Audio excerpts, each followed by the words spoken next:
Hello दोस्तों, वापस से स्वागत है आपके चैनल होटल एक्सप्रेस में। आज का हमारा क्वेश्चन है what are augmented assignment operator, how are they useful. ये क्वेश्चन सुमिता अरोरा क्लास 11 के चैप्टर डाटा हैंडलिंग के टाइप ए का क्वेश्चन नंबर 17 है। अगर आपको इस क्वेश्चन का आंसर रिटर्न फॉर्म में चाहिए तो आप हमारे वेबसाइट पे जा सकते हैं। वेबसाइट का लिंक डिस्क्रिप्शन में, यानी तो गूगल पे आप जाके सर्च कर सकते हैं। चलिए दोस्तों, वीडियो शुरू करते हैं।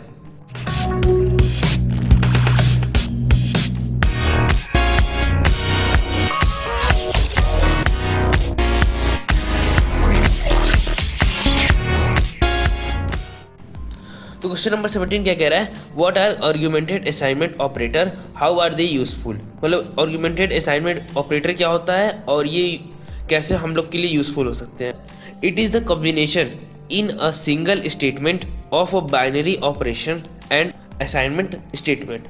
इसका मतलब हुआ कि ना किसी भी स्टेटमेंट का, किसी भी सिंगल स्टेटमेंट को हम लोग शॉर्ट फॉर्म में लिख लेते हैं, उससे हम लोग ना आर्गुमेंटेड असाइनमेंट ऑपरेटर कहते हैं।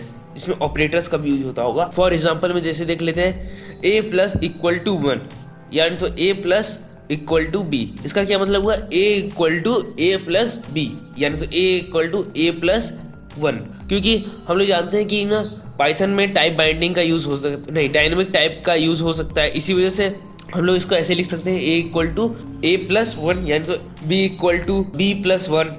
ठीक है, इसी वजह से इसको आर्गुमेंटेड असाइनमेंट ऑपरेटर कहते हैं। ठीक है, ये यूजफुल कैसे होता है ये जान लेते हैं। They are useful because they reduce the length of the code and make it look cleaner. मतलब कि ये ना प्रोग्राम को ना, जो प्रोग्राम के लेंथ होते हैं उसको छोटा कर देता है, मतलब कि प्रोग्राम को छोटा बना देता है, और ये जो प्रोग्राम हम लोग को जो दिखता है उसको थोड़ा सा क्लियर दिखाता है, मतलब ज़्यादा कन्फ्यूजन क्रिएट नहीं होता। इसी वजह से ये यूजफुल होते हैं। तो ये था हमारा क्वेश्चन। आपसे मिलते हैं अगले वीडियो में।